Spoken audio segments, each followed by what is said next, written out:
Ethan Pierce knew something was wrong the moment he saw the envelope. It sat on the edge of the kitchen island, half buried beneath grocery flyers and holiday cards.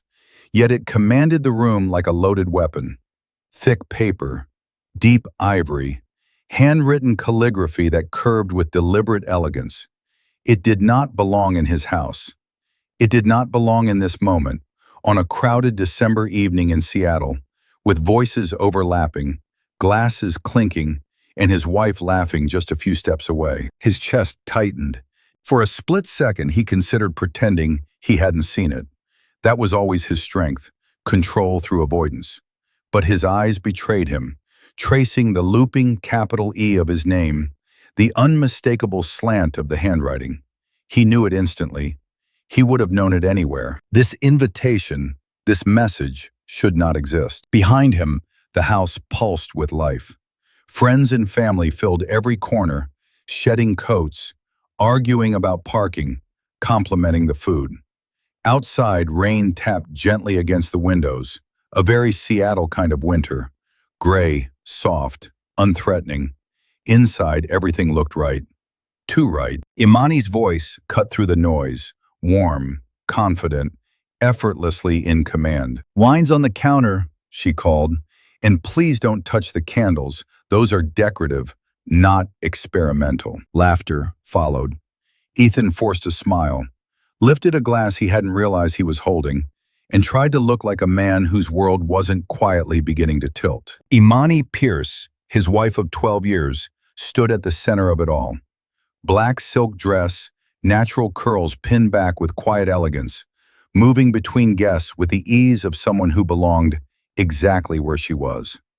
A civil rights attorney by trade, she had a way of making people feel seen and managed at the same time. Ethan had always admired that about her. He still did, which made the envelope burn even hotter in his peripheral vision. No return address. Of course not. 9 months, Ethan thought. You were careful for 9 months. Careful with flights booked through assistance. Careful with expense reports coded as client development. Careful with the second phone, the one that never came home. The one that stayed powered off in hotel safes from San Francisco to Palo Alto. Careful with lies that were small enough to sound reasonable and frequent enough to sound true. Careful men don't get envelopes like this. He took a step toward the island, intending to casually slide the envelope into his jacket pocket, destroy it later, erase the mistake. One clean motion, no witnesses. "Ethan?" He froze. Imani turned toward him, her eyes searching his face. Not suspicious, just attentive. "Can you grab the serving spoons from the drawer? Before your mother reorganizes the kitchen." More laughter. A moment. A choice. "Yeah," he said too quickly. "Of course." He moved, but not before someone else reached the island first. A hand, manicured, curious, lifted the envelope slightly, as if testing its weight. "Oh, wow," a voice said. "This is fancy." Ethan felt the blood drain from his face. Before we go any further, if stories like this pull you in, if you're already feeling that tight knot in your chest, take a second to like this, drop a comment with your first impression, and follow the channel. It helps more than you think, and you won't want to miss what's coming next. Because this wasn't just a card. It wasn't just a mistake. It was the first crack in a life Ethan Pierce had spent years engineering to look flawless from the outside. And it was about to split everything open. The hand that lifted the envelope belonged to Marjorie Pierce. Ethan's mother had always had a talent for being in the exact wrong place at the exact wrong time. Impeccably dressed, pearl earrings catching the light, she examined the envelope with the same intensity she once reserved for inspecting table settings at charity luncheons. Her lips curved, intrigued. "Well," she said, turning it slightly, "someone has taste." The room barely noticed at first. Conversations overlapped. Someone argued about traffic on I-5. Someone else praised the dessert. But Ethan noticed everything. How Marjorie's fingers traced the edge of the thick paper. How the envelope resisted bending. How the weight of it seemed to pull attention toward itself like gravity. His heart began to pound so loudly he was certain others could hear it. "Mom," he said, carefully casual, stepping closer. That's probably nothing, just marketing. You know how aggressive they are this time of year? Marjorie raised an eyebrow. Marketing doesn't come handwritten, dear. She turned the envelope over. No return address. Her curiosity sharpened instantly. Marjorie did not enjoy mysteries because she liked answers. She enjoyed them because they placed her at the center of a room. "Who's it from?" someone asked. "It's addressed to Ethan," she replied, her voice lifting just enough to gather an audience. "Only Ethan." A few heads turned. Laughter softened. The energy shifted, subtle but real. Imani glanced over from the dining table. "Is it work-related?" she asked, tone neutral, trusting. "If it is, it can wait." "Yes, exactly," Ethan said too fast. "It can absolutely wait." Marjorie smiled, not kindly. "Oh, nonsense. If it's important enough to be written like this, it's meant to be opened." She tapped the envelope lightly against her palm. "Besides, I'm dying to know who still writes a cursive." A ripple of amusement moved through the room. Someone chuckled. Someone else leaned closer. Ethan's mind raced, searching for exits that no longer existed. If he lunged now, it would look panicked. If he argued, it would invite suspicion. Every option made things worse. "It's probably from the San Francisco office," he said, choosing the lie that had saved him most often. "One of the partners likes to be theatrical." "San Francisco," Marjorie repeated, already pleased. "How impressive." She slid a fingernail beneath the seal. Ethan felt the moment stretch, thin and merciless. He remembered the first time he'd seen that handwriting across a hotel table. How distinctive it was. How she'd laughed when he told her to be careful. "Don't worry," she'd said. "I know what I'm doing." The seal broke with a soft, intimate sound. Marjorie unfolded the card slowly, savoring the pause. "Oh," she murmured. "This isn't a bill." Imani stepped closer now, drawn by the shift in tone. Ethan caught her expression, curious, open, unguarded, and something inside him cracked. "What is it?" someone asked. Marjorie's eyes skimmed the page. Her smile changed, sharpening at the edges. "It's poetic," she said. "How unexpected." A few people laughed again. "Read it," a voice urged. "Come on, don't keep us in suspense." Ethan opened his mouth. Nothing came out. Marjorie cleared her throat, pleased with her audience, unaware, or unwilling to be aware, of the air thickening around her. She held the card higher, like a performer finding her light. "Well," she said, "let's see what kind of poetry my son inspires." And with that, she began to read. The first line floated easily, deceptively warm. A compliment, a fond memory, the kind of words that might have drawn smiles in any other context. Ethan didn't hear them. He watched Imani instead. Watched the moment her brow furrowed, just slightly. Watched her eyes narrow, not in anger, but in focus. Because the wrong person had found the mystery. And mysteries, once opened, do not ask permission before they unravel everything. Marjorie's voice, polished by decades of public speaking and social theater, carried easily across the room. "At first," she read, smiling faintly, "it sounds quite lovely." And it did. On the surface, the opening lines were gentle, almost tasteful, spoken admiration, carefully chosen words about intelligence, about presence, about the way a certain man could make a room feel quieter simply by entering it. A few guests exchanged amused looks. Someone murmured, "That's actually kind of nice." Ethan didn't move. He stood perfectly still, his glass trembling imperceptibly in his hand, every muscle locked in a losing battle against time. He knew this cadence. He knew the way the sentences curved towards something sharper.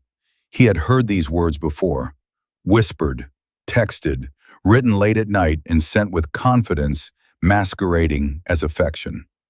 Marjorie continued, unaware that each syllable was tightening a noose. "Distance," she read, "has a way of sharpening truth." The room quieted a notch. Imani's attention fixed fully now on the card.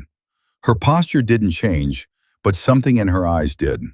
The warmth receded, replaced by that precise stillness Ethan had seen across conference tables when opposing counsel realized they had underestimated her. Marjorie cleared her throat and went on. There it was, the specificity. San Francisco. The word landed wrong, too exact, too intimate to belong to a client or colleague.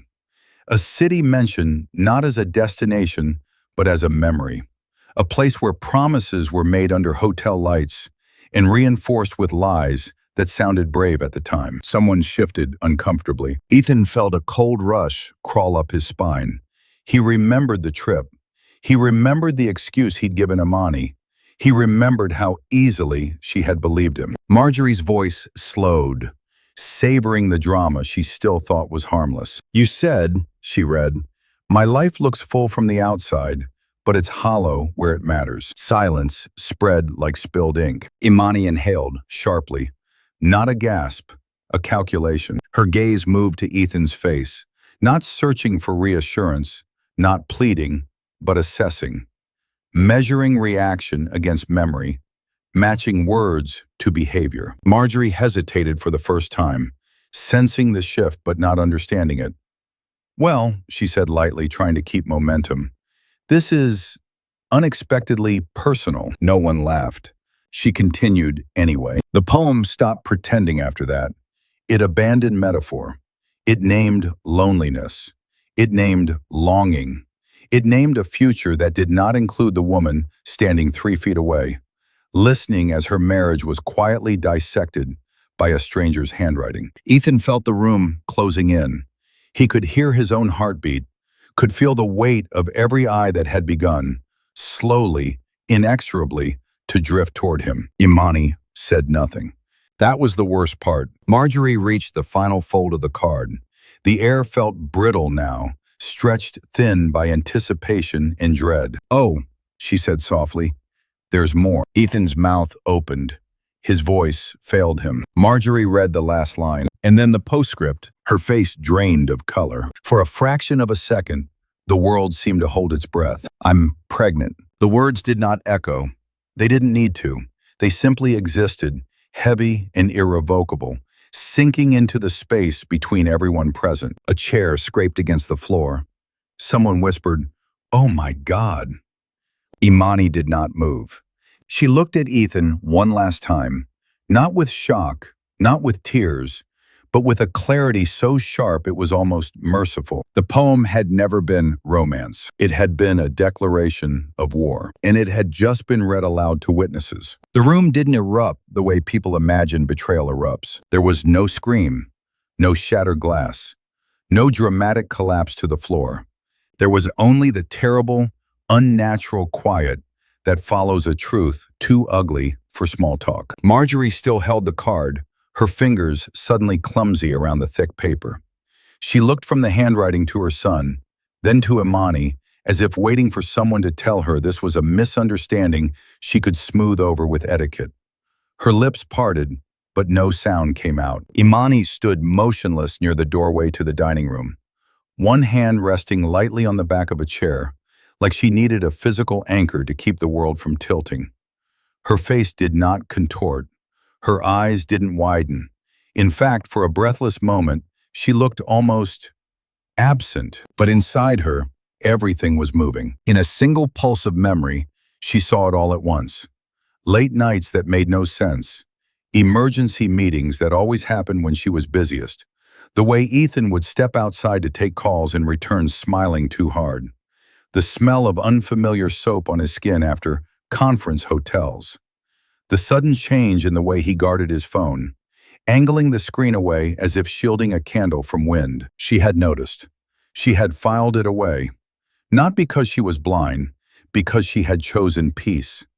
Because love, when it's real, sometimes means refusing to let suspicion rot the foundation.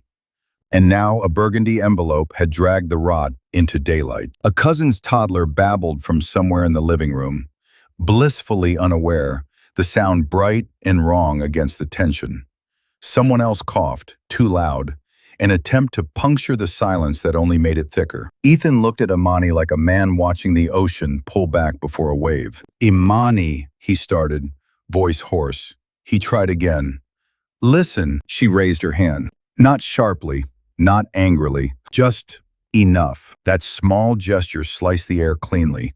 It was the same hand she lifted in court when a witness tried to ramble. The same controlled motion that said, "Stop. We are not doing chaos." Everyone felt it. Conversations died completely.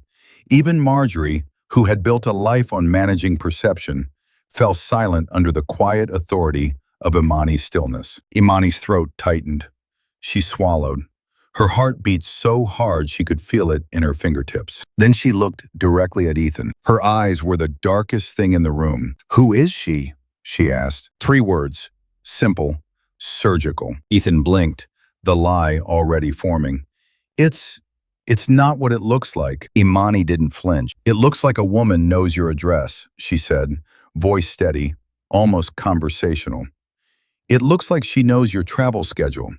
It looks like she thinks she has the right to speak about our marriage like it's already hers." A pause. "And it looks like you recognized her handwriting the second that envelope showed up." That last sentence landed like a gavel. Ethan's face twitched. He hadn't realized he'd betrayed himself with panic, with the frantic way his eyes had locked onto the envelope before anyone else even noticed it.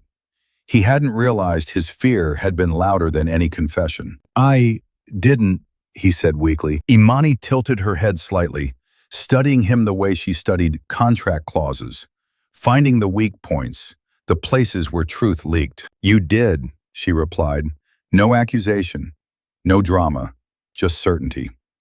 So I'll ask you once and only once, because I'm not interested in begging for honesty." She took a slow step forward. The room seemed to shrink around her, making space the way crowds do when they sense something irreversible is about to happen. "Is she pregnant with your child?" Imani asked. Somewhere behind Ethan, Marjorie made a small, strangled sound. Ethan's lips parted.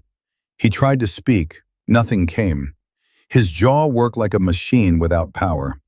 He glanced around the room, at relatives frozen in place, at friends pretending not to stare while staring anyway. Then he looked back at Imani, and for the first time that night, his expression wasn't calculation. It was defeat. "Yes," he whispered. The word barely carried, but it didn't need volume. It traveled through the room like smoke, seeping into every corner, staining everything it touched. Imani's breath caught. Her hand went to her chest, not theatrically, instinctively, like her body was trying to hold her heart in place. For a moment, she almost swayed, not because she was weak, because grief is a physical thing. It has weight, it presses. And still, she didn't cry. Not yet. Her eyes stayed locked on Ethan's, as if she was memorizing this version of him. The version who could look at her and tell the truth only after being cornered by paper and witnesses. Then she nodded once. Not forgiveness, not understanding, a decision. "All right," she said quietly. The room waited for the explosion that never came. Imani's silence wasn't emptiness. It was the sound of a woman collecting herself, piece by piece, so she could choose what happened next. The moment Ethan admitted it, the room finally remembered how to breathe. But the breath came back as noise, sharp, chaotic, human. Aunties muttered prayers under their breath. Someone swore, low and furious.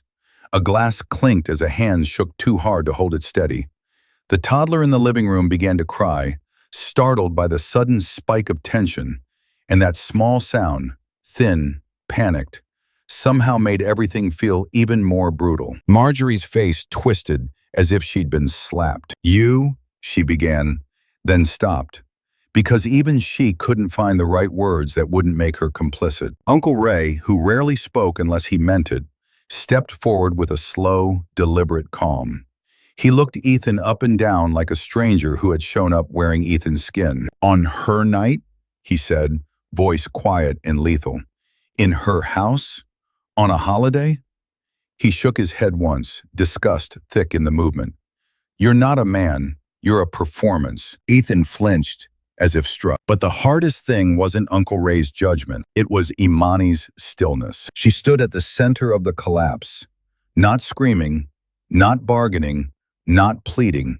Her gaze drifted briefly around the room, at the faces gathered like a jury, at the cards still trembling in Marjorie's hands, at the plates waiting on the table for a dinner that would never happen.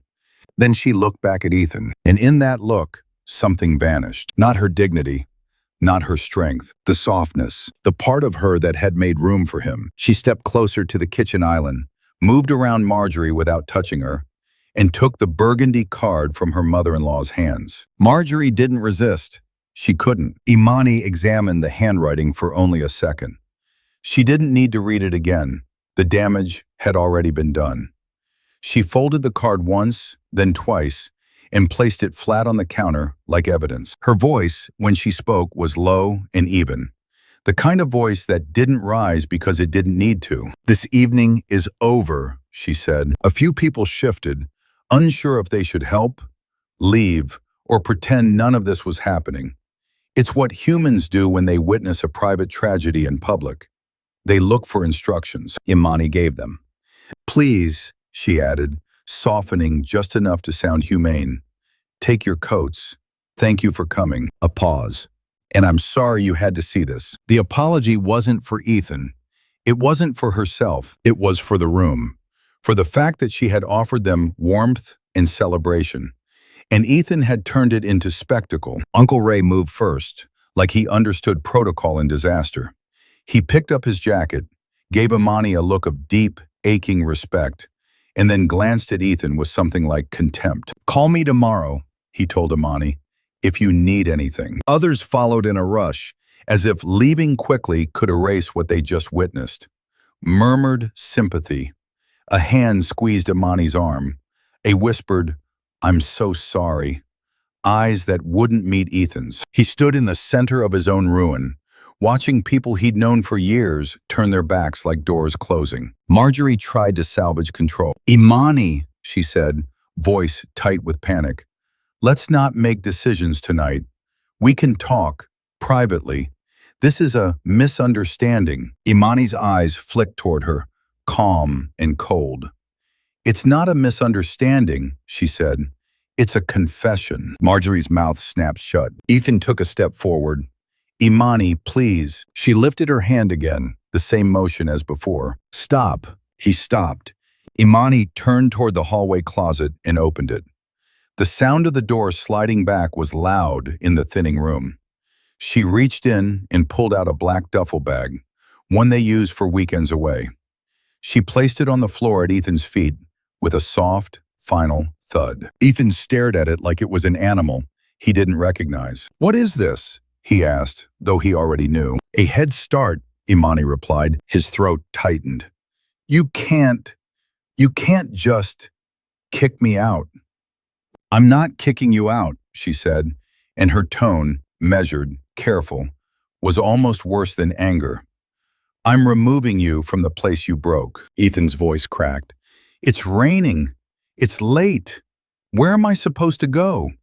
Imani's expression didn't shift. "That's a logistics problem," she said quietly.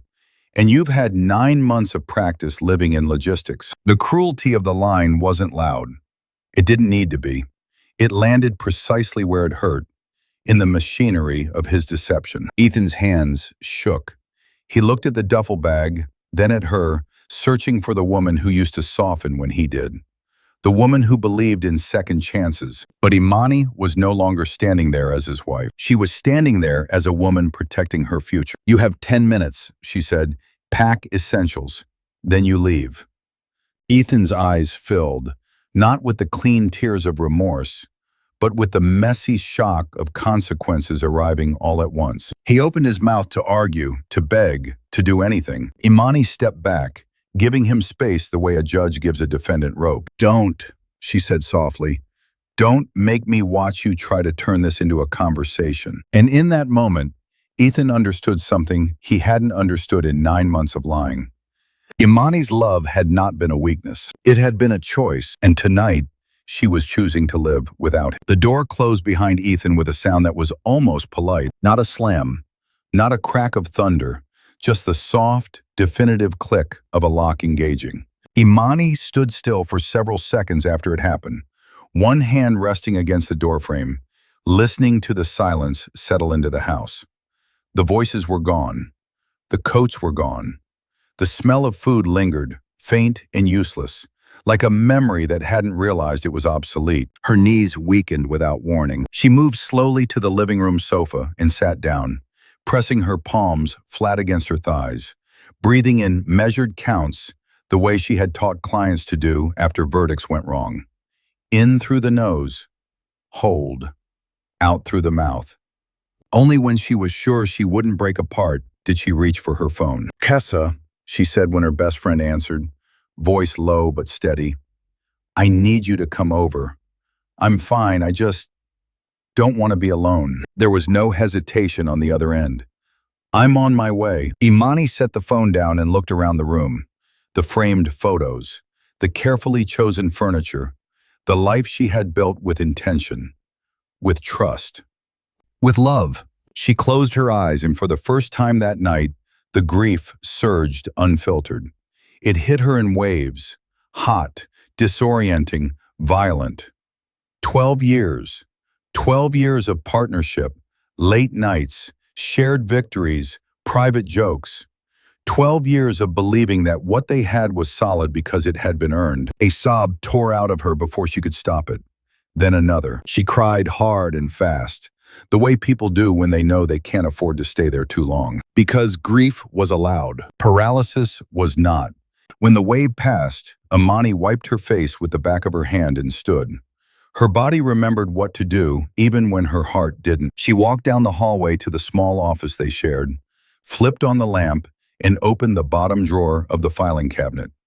The one Ethan never touched because he'd always joked that it was Imani's legal graveyard. Inside were neatly labeled folders, tax returns, property records, insurance policies, and one thick folder in a neutral gray sleeve. Prenuptial agreement. Pierce. She hadn't thought about it in years. Not because it didn't matter, but because she hadn't needed it to. Imani had insisted on the prenup long before the wedding, back when Ethan still teased her for being too cautious.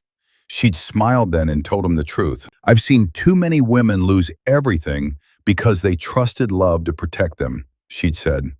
"I don't want to be one of them." He'd signed it without reading it carefully. He trusted her. Or maybe he trusted himself too much. Imani slid the folder open and flipped to the section she knew by heart. Infidelity clause. Clear, unambiguous, triggered not by rumors or accusations, but by documented proof, financial misuse, corroborating evidence, admission. Her throat tightened, but her hands didn't shake. She turned to the appendix. Expense misuse, travel discrepancies, reimbursement audits. For the first time that night, a bitter, almost ironic laugh escaped her. Ethan had thought he was clever. Burner phones, hotels, lies that lived in the margins. But he had underestimated the woman he married. She pulled out her laptop and began assembling files with the precision of someone who knew exactly how systems worked and how to break them when necessary. She wasn't angry now. Anger burned hot and fast. This was colder. This was resolve. Her phone buzzed again. Tessa, letting her know she was parking. Imani closed the folder, slid it back into place, and took one last look around the office. The life she'd shared with Ethan wasn't gone yet, but it was already separating itself into before and after. When Tessa walked in minutes later and saw her face, she didn't ask questions. She wrapped her arms around Imani and held her while the last of the shock drained away. After a while, Tessa pulled back. "What are you going to do?" she asked gently. Imani exhaled, slow and steady. "I'm going to protect myself," she said, "and then I'm going to make sure he understands something very clearly." Tessa raised an eyebrow. "What's that?" Imani's gaze drifted toward the hallway where Ethan had stood not long ago, begging for mercy he no longer deserved. "That I was never the weak part of this marriage," she said quietly. "I was the structure. And structures, once compromised, do not collapse quietly. They fall according to design." Sloane Avery did not believe in silence. Silence was for people with nothing to gain. 3 days after the dinner, the card, the confession, the eviction, Seattle's social calendar resumed as if nothing sacred had been broken. A winter charity gala filled the glass atrium of a waterfront hotel, all sharp lighting and soft jazz, the kind of place where reputations were reinforced with handshakes and champagne. Imani almost didn't go. She stood in front of her bedroom mirror, adjusting the cuff of a tailored black blazer, her reflection steady but unfamiliar. Sleep had been a stranger. Her body moved on discipline alone. But she went anyway, because retreat had never been her instinct, and because disappearing was exactly what people expected a humiliated wife to do. The room shifted when she entered. Not dramatically, just enough. Eyes flicked toward her and away again. Conversations dipped, then resumed at a lower volume. Sympathy hovered, poorly concealed behind smiles that tried too hard. Imani felt it all without absorbing it. She knew this dance. She had seen it play out for clients, for colleagues, for women who had been wronged and then judged for how well they carried the damage. She took a glass of sparkling water from a passing tray and turned toward the windows, giving herself space. That was when the laughter rose behind her, bright, confident, unmistakably intentional. Sloane Avery had arrived. She looked exactly like someone who wanted to be seen. Cream-colored dress, hair styled to appear effortless, one hand resting lightly on her stomach as if it were a prop she hadn't fully decided how to use yet. She moved through the crowd with practiced ease, greeting donors, leaning into conversations, letting curiosity ripple in her wake. And then she did something deliberate. She walked straight toward Iman. The conversations nearby thinned as people sensed the collision forming. Phones stayed down, for now, but attention sharpened.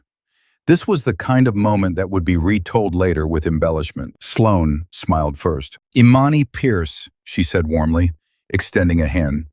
"We haven't been formally introduced." Imani looked at the offered hand, then at Sloane's face. She did not take it. "No," she replied calmly. "We haven't." Sloane's smile tightened, just a fraction, enough to signal calculation. "I wanted to say," she continued, pitching her voice just loud enough to travel, "I'm sorry you had to find out the way you did. That must have been humiliating." There it was.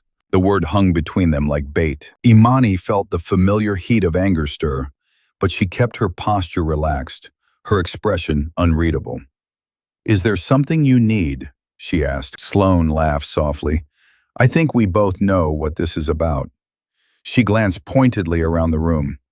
"I just believe in honesty and visibility." She leaned in slightly, lowering her voice in a way that made people lean closer to hear. "Ethan was lonely," Sloane said. "And people don't leave happy marriages. Sometimes they leave because someone else shows them what they were missing." A murmur spread.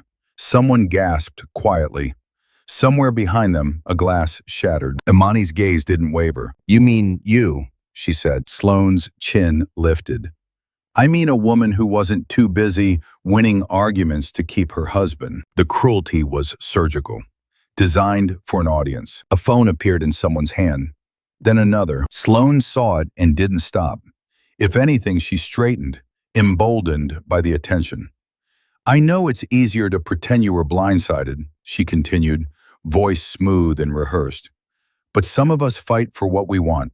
Some of us don't give up just because we were replaced." That word, replaced, was the one she wanted to land. Imani exhaled slowly. She set her glass down on a nearby table, freeing her hands. When she spoke, her voice was even, unhurried, and just loud enough to carry. "You're right about one thing," she said. "Honesty matters." Sloane's eyes flickered, curious now, expectant. Imani reached into her clutch and removed a single document, crisp, official, already filed. She held it up, not dramatically, not like a threat, but like a fact. "This is a petition for temporary orders," Imani said. "Filed 48 hours ago. It freezes marital assets, assigns exclusive use of the home to me, and initiates a forensic accounting review." The murmurs turned sharp. Sloane's smile faltered. "What is this supposed to prove?" Imani met her gaze steadily. "That this isn't a competition," she said, "and you're not winning anything." She tilted the page slightly, letting Sloane see the header, the court seal, the case number. And since you believe in visibility, Imani added quietly, you should know that if you're pregnant, the court will require verified documentation. Until then, what you have isn't leverage. It was silence now that spread. Not the stunned silence of shock, but the kind that follows a miscalculation. Sloane's hand dropped from her stomach. Her eyes darted, searching the room, the phones, the exits. Imani stepped closer, her voice lowering so only Sloane could hear. You didn't take my husband, she said softly. You exposed him. She straightened, turned away, and walked back into the crowd, leaving Sloane Avery standing alone, suddenly very aware that the spotlight she chased had begun to burn. For a heartbeat after Imani spoke, no one moved. The air in the atrium felt thinner, as if the building itself had swallowed. The jazz trio continued playing in the corner, soft, useless music, the kind that belonged to a world where people lied gently and nothing ever cracked in public. But the crowd had stopped hearing it. They were staring at the paper. It was nothing glamorous. No burgundy envelope, no wax seal, no poetic handwriting, just a clean court header, a case number, and the blunt authority of the state of Washington printed in black ink. The kind of document that didn't ask to be believed. It demanded compliance. Sloane's expression recovered first, barely. She tried to laugh, but the sound came out too sharp, too thin. You think waving paperwork around makes you powerful? She asked, loud enough for the nearest circle to hear. That's sad. Imani didn't flinch. She didn't raise her voice. She didn't perform. She simply turned one page, as if continuing a conversation that had already been decided. This isn't power, Imani said, calm as winter water. It's protection. A man in a tuxedo, one of the gala organizers, shifted uncomfortably, glancing at the phones now fully visible in hands around the room. People weren't pretending anymore. They had formed a loose ring, drawn by instinct to the epicenter of humiliation. Sloane's eyes flicked to the cameras, and something in her posture changed. She angled her face just right, lifted her chin, summoned the expression she used for brand shoots, and curated sympathy. Everyone, she said sweetly, I'm not here to fight. I'm here to tell the truth. I didn't ask for any of this. Ethan told me he was trapped. He said his marriage was already. Imani cut in, not by interrupting with volume, but with precision. Page 2, she said, and the words were so strange in that setting, so legal, so final, that it made people lean in without realizing it. She held the document higher and read just one line, the way she read excerpts in court when she wanted a room to understand the stakes. Respondent is prohibited from transferring, encumbering, concealing, or disposing of any property except in the usual course of business or for the necessities of life, pending further order of the court. Silence. Then a low murmur rippled through the crowd. Different now, less gossip, more comprehension. Even people who didn't understand legal language understood freeze, understood restriction, understood you can't touch anything anymore. Sloane's face tightened. That's between you and him. Imani nodded once. Correct. Her gaze didn't leave Sloane's. And since you're here inserting yourself into it, publicly, then you should know what you're stepping into. She turned another page, choosing her words with the care of a surgeon. This filing includes a motion for exclusive use of the marital home, Imani said. A request for temporary support, a pause, deliberate, and an order compelling forensic review of any funds diverted during the marriage. Sloane blinked, a small, involuntary tell. Because diverted had implications. The crowd caught it too. Phones tilted closer. Someone whispered, "Wait, money?" Sloane forced a smile. He's the CFO of a company. He has money. That doesn't mean. It means, Imani said, still quiet, that there are rules. She stepped half a pace nearer. Not aggressive, inescapable. And it means, she continued, that if your pregnancy claim is true, You will be required to prove it through appropriate channels, not through poetry, not through performances. Her voice sharpened just a fraction. Not through a scene at a charity gala. Sloane's eyes flashed, anger breaking through her polished mask. You're trying to scare me. Imani's expression didn't change. I'm trying to clarify you. That line landed hard. A few people exhaled, like they'd been holding their breath. The ring of onlookers had grown. Now there were strangers who didn't even know Ethan, drawn in by the clean simplicity of a public reversal. The mistress came to shame the wife, and the wife produced a document that turned the mistress into a footnote. Sloane shifted her weight, suddenly aware that the crowd's sympathy had not followed her script. So what? Sloane snapped. You think you can erase me with paper? Ethan promised me. Imani tilted her head, and for the first time her calm carried something else beneath it. Not rage, not tears, a quiet contempt. Whatever Ethan promised you, she said, is between you and the version of him who lies when it benefits him. A flicker ran through the crowd, an almost audible "oh." Sloane's mouth opened, then closed. Her hand lifted again toward her stomach, but the gesture looked less convincing now, more like a reflex she didn't trust. Imani lowered the document, slid it back into her clutch, and did something Sloane hadn't expected. She turned slightly, addressing not Sloane, but the audience that had formed. I'm not here to argue, Imani said, voice steady. I'm here to donate to a cause I care about. Then she looked back at Sloane once more. If you want to keep performing, she said softly, you can. Just understand this. The court doesn't applaud. Imani stepped away, and as she walked, the crowd parted instinctively, not out of fear, but out of respect, leaving Sloane alone in the center of the attention she had demanded, with nothing in her hands but a fading smile and a story that no longer belonged to her. Ethan Pierce learned about the gala the same way he learned about most disasters now, through his phone, long after it was too late to stop them. He was sitting alone in a downtown hotel room that smelled faintly of industrial cleaner and regret, tie draped over a chair like something discarded, when the first message came through. Is this about you? A link followed. He didn't click it at first. He stared at the screen, heart pounding, as if delaying the inevitable might somehow blunt the impact. Then another message arrived, and another. Different numbers, same tone. Man, what the hell happened last night?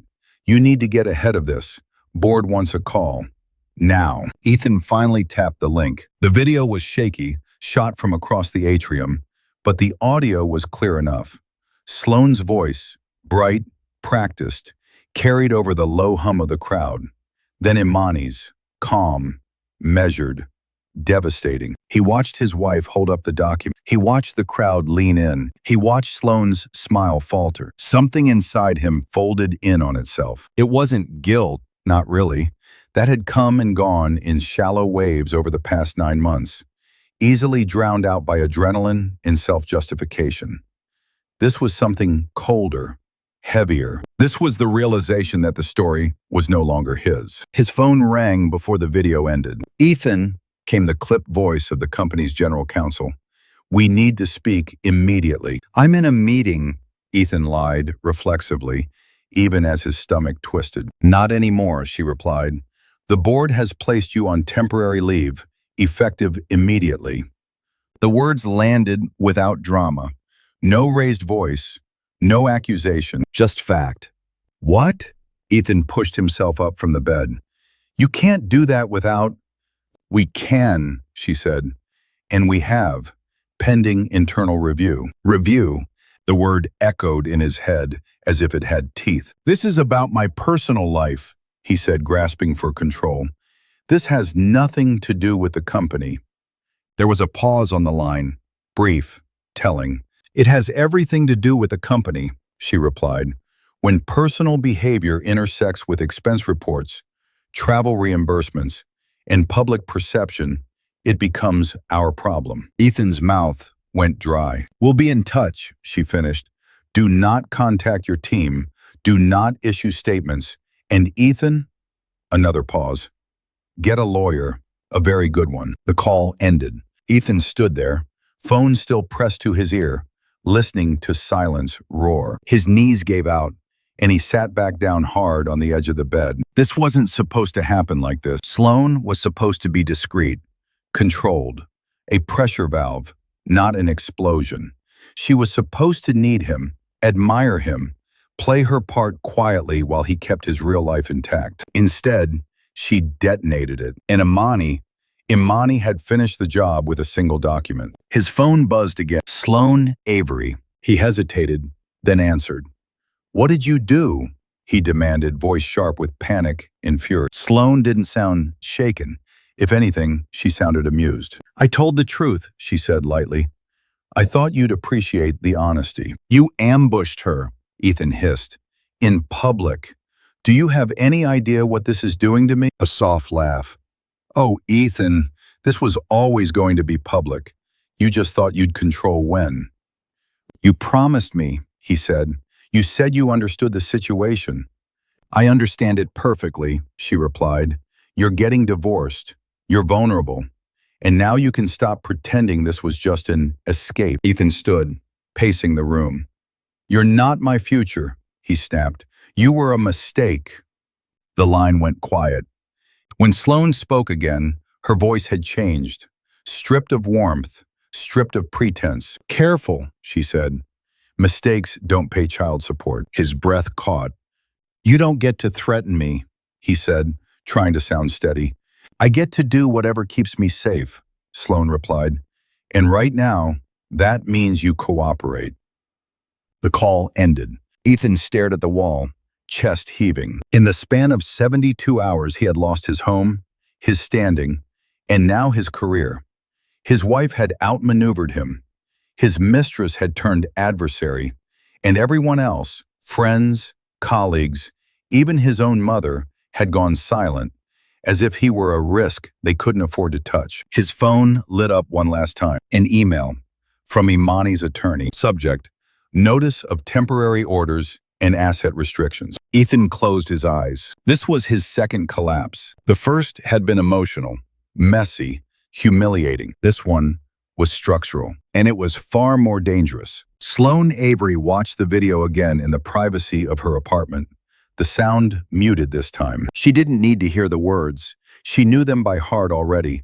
The cadence of Imani's voice, the way the room leaned toward her, the precise moment the crowd stopped belonging to Sloane.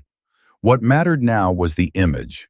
The document held steady, the calm authority behind it, the subtle turn of the tide. Sloane paused the video on her own face. For a fraction of a second, barely perceptible, her smile had slipped. That was the part that bothered her. She crossed the apartment, heels clicking sharply against polished concrete, and poured herself a drink she hadn't planned on having. Outside, Seattle glowed in cool blues and whites, a city that rewarded ambition and swallowed the unprepared.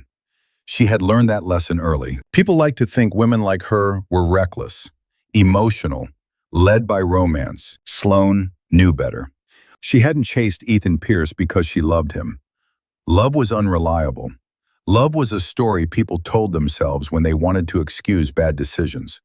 What she wanted was stability, guaranteed stability, and the kind of access that came with proximity to power. Ethan had been a door. Not the biggest one, not the final one, but a door nonetheless. She had met him at a climate tech conference in San Francisco, watched him speak with polished confidence about balance sheets and sustainable futures. Married, successful, bored, the most dangerous combination. Men like that were predictable once you understood the hunger beneath the polish, the desire to be seen as essential, irreplaceable, wanted. She had given him that feeling. She had also listened carefully to the complaints, to the cracks, to the way he spoke about his wife, not cruelly, but dismissively, like someone convinced the most important chapter of his life had already been written. Sloane had known then that he would lie to her eventually. She just hadn't expected him to lie so clumsily. The pregnancy, real or not, had always been leverage, a fulcrum, a way to force the story out of the shadows and into daylight, where choices had consequences. If Ethan had been stronger, smarter, he might have negotiated, might have paid quietly, might have chosen discretion over denial. Instead, he had panicked, and worse, he had underestimated Imani. Sloane sipped her drink, jaw tightening. Imani Pierce was not supposed to be the variable. In Sloane's mind, wives were obstacles, not opponents.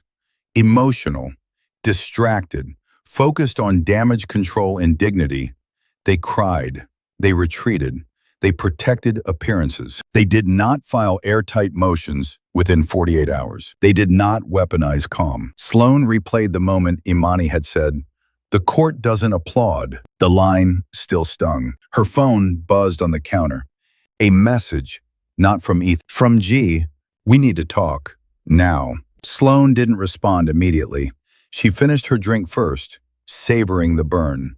Then she typed back, "Tomorrow, I'm handling something." She set the phone down and moved to the window, resting her forehead briefly against the cool glass. Graham Klein had been in her life far longer than Ethan.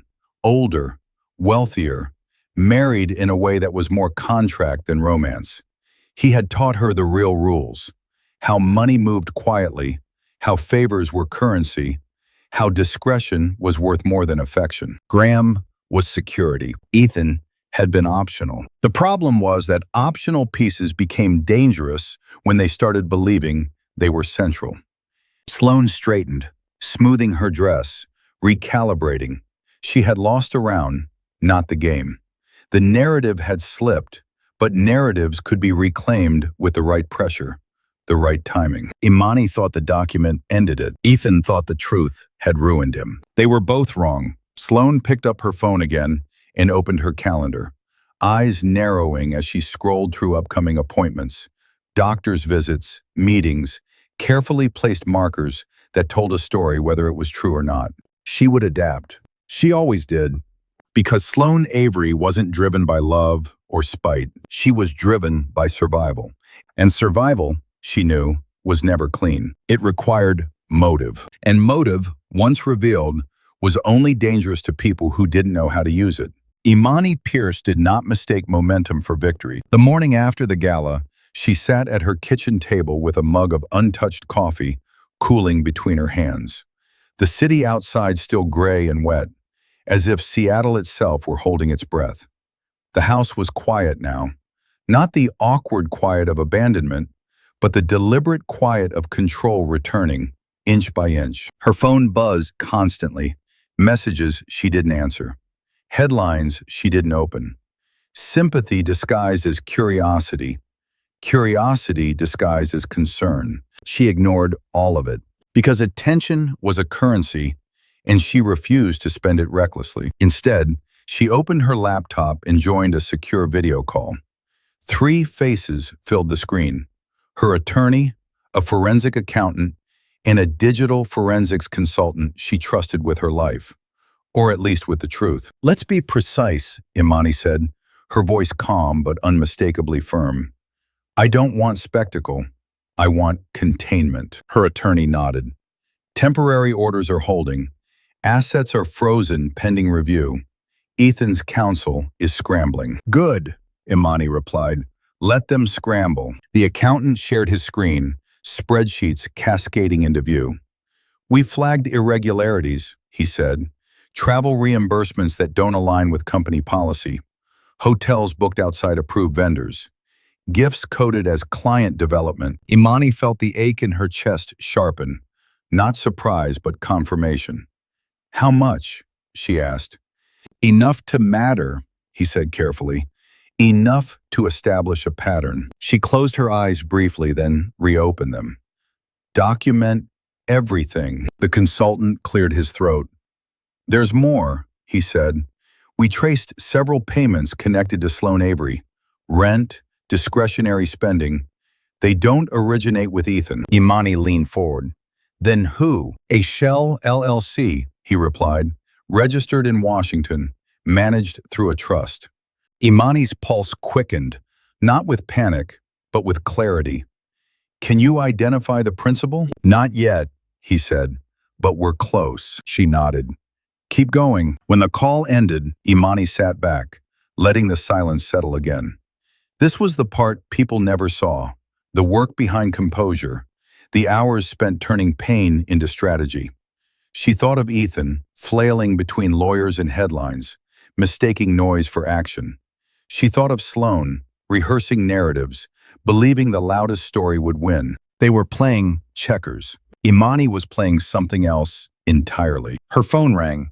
Tessa, tell me you're not spiraling, Tessa said without preamble. Imani smiled faintly.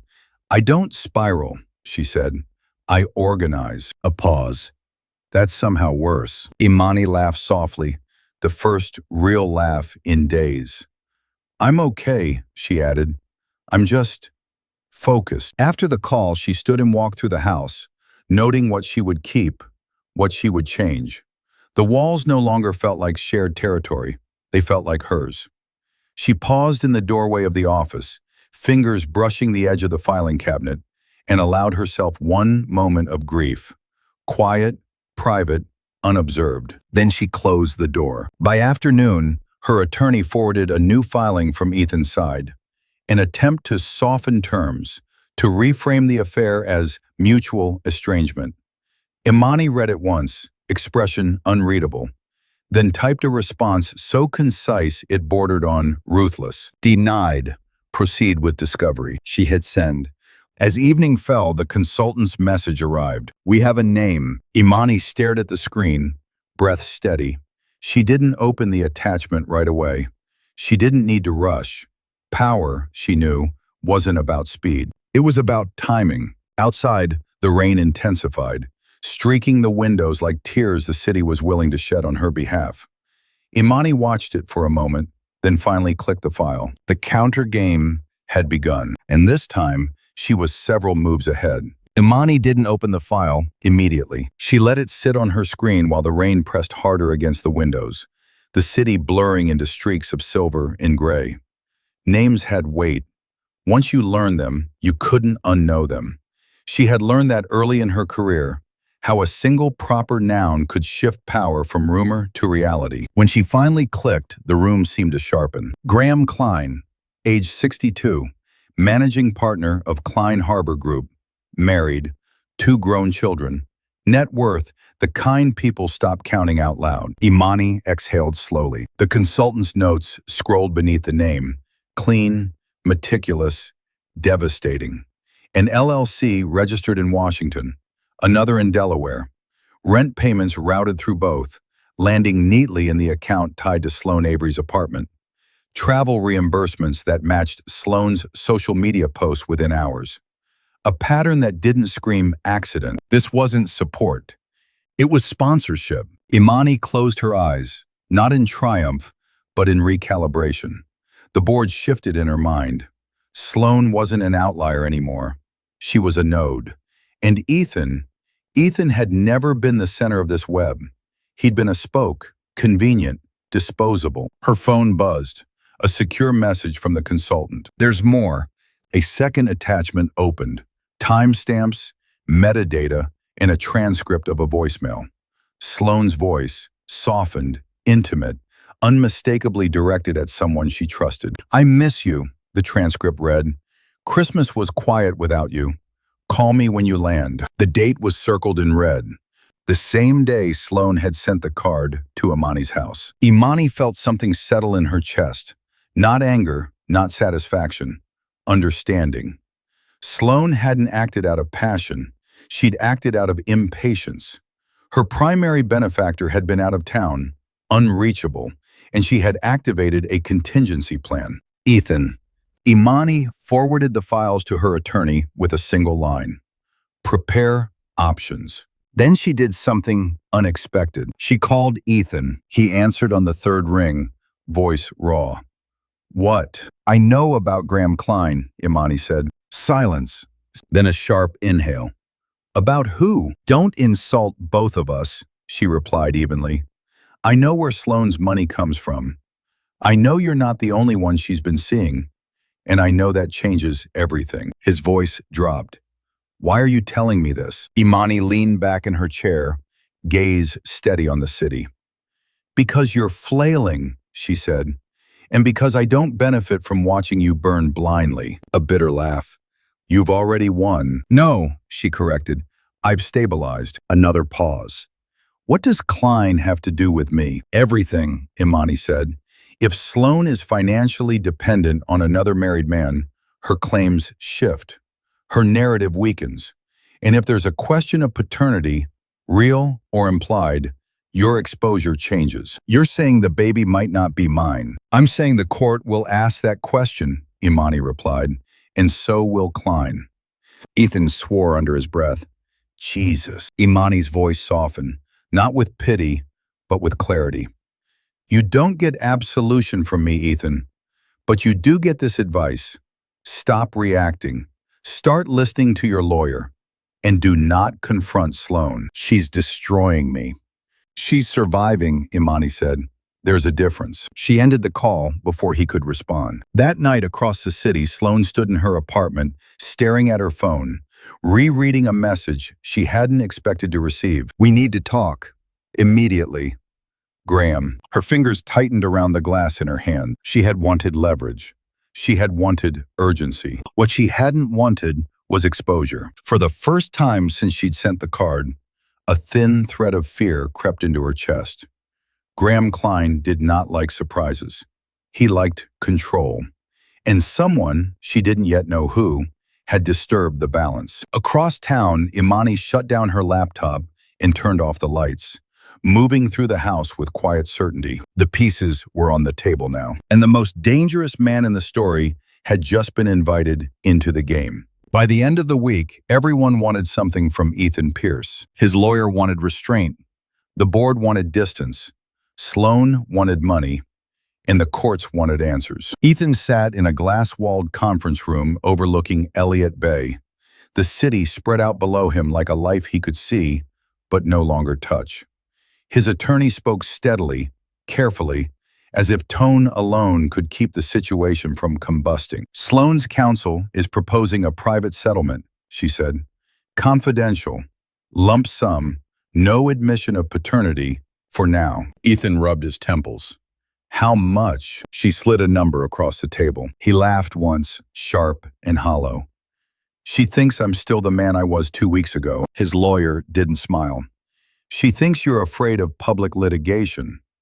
He was, but not in the way she meant. Across town, Sloane Avery sat in a very different room. Low light, leather chairs, a view that signaled power. Graham Klein stood near the window, his back to her, phone pressed to his ear. When he turned, his expression was unreadable. You didn't tell me about the other man, he said. Sloane lifted her chin. Because he wasn't important. Graham's eyes flicked to her stomach. Was he? She hesitated. Just long enough. That was all it took. I'm not cleaning up your messes blindly, Graham said. My lawyers are already asking questions. About the LLC, about timing. Sloane felt the walls closing in.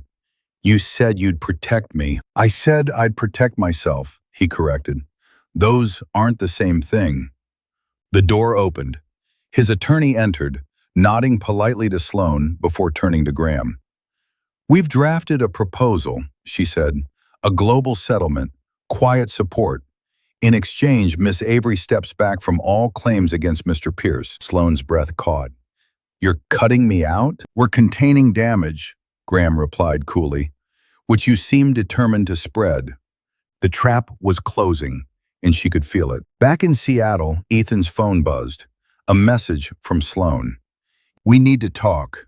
You owe me. He didn't. Minutes later, another message arrived, this one forwarded from his attorney. Motion to compel disclosure of third-party financial support. Ethan stared at it, pulse racing. Imani's doing. Clean, lawful, devastating. He finally understood the shape of the trap. If he paid Sloane quietly, he'd confirm guilt and invite more demands. If he fought publicly, his reputation would bleed out in real time. And if he waited, Graham Klein, angry, exposed, and powerful, might decide Ethan was the easiest sacrifice. Ethan leaned back in his chair, the weight of it all settling into his bones. Across the city, Imani read the latest filings with calm focus. She saw the angles clearly now. Sloan cornered between two men, each trying to offload liability. Ethan scrambling to survive. Graham maneuvering to keep his name out of headlines. Imani proceed. No private settlements without court oversight. This was the trap she'd built, not to destroy, but to force the truth into the open, where it couldn't be traded like currency. Because once everyone was afraid of losing something, honesty became the only viable move. And the settlement Sloan had demanded, the court didn't care about poetry. It didn't care about humiliation, or who cried first, or who went viral at a charity gala. It cared about one thing only: verification, chain of custody, dates, documents that survived scrutiny. And that was where Sloan Avery's story began to unravel. The notice arrived on a gray Monday morning, stamped and unemotional. A court-ordered demand for medical verification, original records, provider affidavits, and a clear timeline establishing conception. No screenshots, no summaries, no statements. Proof. Sloan read it twice, then a third time, her fingers tightening around the paper. She had anticipated resistance. She had prepared for negotiation. What she hadn't prepared for was this level of procedural precision. Her lawyer tried to sound reassuring. "This is normal," he said. "We submit the documentation and move forward." But Sloan heard the hesitation he didn't voice. The clinic she had named complied quickly, too quickly. Records were sent, forms were filed. At first glance, everything looked legitimate. At second glance, it didn't. Imani's digital forensics consultant noticed it first. A metadata inconsistency buried in the timestamp of an uploaded ultrasound image. 12 minutes out of alignment with the clinic's server clock. A minor discrepancy to anyone else. To Imani, it was a fault line. "Pull everything," she said quietly, "from intake to billing." The deeper they went, the stranger it became. Appointment notes entered retroactively. A billing code altered after submission. A nurse's signature that didn't match others on file. Not fabrication, not exactly. Manipulation. The court requested clarification. Then supplementation. Then sworn affidavits. That was when the clinic's legal department stepped in. Across town, Sloan sat in her apartment staring at her phone as it buzzed. Again and again, with messages she couldn't answer fast enough. Her lawyer. Graham's lawyer. A number she didn't recognize but somehow knew she should fear. Graham Klein called last. "You told me this was clean," he said, his voice low and furious. "You told me there would be no questions." Sloan swallowed. "It is clean. They're just digging." "They're digging because there's something there," he snapped. "And now my name is in a sealed motion. Do you understand what that means?" Her chest tightened. "I didn't put your name anywhere." "You didn't have to," he replied. "The money did." Silence stretched between them, heavy and irreversible. That afternoon, the court issued another order. Paternity determination to be deferred, pending independent medical examination and full disclosure of third-party financial support. In plain language, nothing you've said counts yet. Imani read the order alone in her kitchen, the same place where she'd once planned dinners and holidays and a future that no longer existed. She didn't smile. She didn't celebrate. She simply nodded. This was what truth looked like when it was allowed to breathe. Ethan received the news from his attorney and sank into a chair, hands shaking. "So, it might not be mine?" "It might," she replied. "Or it might not. But either way, the court will decide. Not her. Not the internet." He closed his eyes, a sound halfway between a laugh and a sob escaping his throat.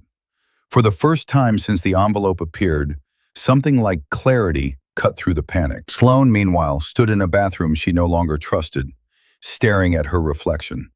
The confidence she had worn like armor cracked, just slightly, around the eyes. She had wanted leverage. She had gotten scrutiny, and scrutiny was merciless. That evening, a sealed filing appeared on the docket. Brief, precise, devastating. Motion to intervene. Filed by Graham Klein. The game had changed again. Imani set her phone down and turned off the light, letting the room go dark. Tomorrow would bring more filings, more speculation, more noise. But tonight, one thing was certain. The story no longer belonged to the loudest voice in the room. It belonged to the evidence. Justice rarely arrives with fireworks. It arrives in documents, signatures, and quiet decisions that close doors without ceremony. The final hearing took less than an hour. No audience, no cameras, no poetry, just facts. The court accepted the independent medical review. The timeline didn't align cleanly enough to assign certainty. Paternity would remain undetermined until birth, and until then, Ethan's financial obligations were limited, supervised, contained. The aggressive claims dissolved into something smaller, colder, manageable. Sloane Avery sat very still when the ruling was read. The confidence she had once worn like silk now hung on her awkwardly, threadbare. Her lawyers leaned in, whispering strategy, but the truth had already shifted around her. She was no longer the woman with leverage. She was the woman with questions. Graham Klein's intervention never reached open court. It didn't have to. The sealed agreement that followed was efficient and brutal. Support in exchange for silence, distance, and a future lived carefully out of sight. He would survive this. Men like him always did. Sloane would too, but not loudly. Ethan Pierce signed his final paperwork 2 weeks later. The marriage dissolved cleanly, decisively. The prenup held. The audit closed with consequences he would feel for years. Financially, professionally, socially. He kept his freedom, but not his standing. He lost the version of himself that assumed forgiveness was automatic. When he handed over the keys to the house for the last time, Imani watched from the doorway. They didn't embrace. They didn't fight. They nodded. That was enough. Imani changed the house slowly. New paint, new locks, new rhythms. She returned to work not as a woman rebuilding, but as a woman redirected. Clients noticed the difference. Something steadier, sharper, less willing to soften edges that didn't deserve it. One evening, months later, she hosted a small dinner. No spectacle, just laughter, good food, chosen company. When someone asked how she'd survived it all, she considered the question carefully. "I didn't survive," she said. "I adjusted." Later that night, alone, her phone buzzed. An unknown number. One line of text. "The test results are in. We should talk." Imani stared at the screen for a long moment. Then she locked her phone, set it face down on the table, and poured herself a glass of wine. Some doors, she knew, were worth opening. Others were only reminders of how far you'd already walked. And if you stayed until the end of this story, if you felt that quiet satisfaction settle in your chest, the kind that comes from watching truth outlast noise, take a moment to like this, share your thoughts in the comments, and follow the channel. Some stories end loudly. The best ones end with power still in the hands of the person who earned it. And this one isn't over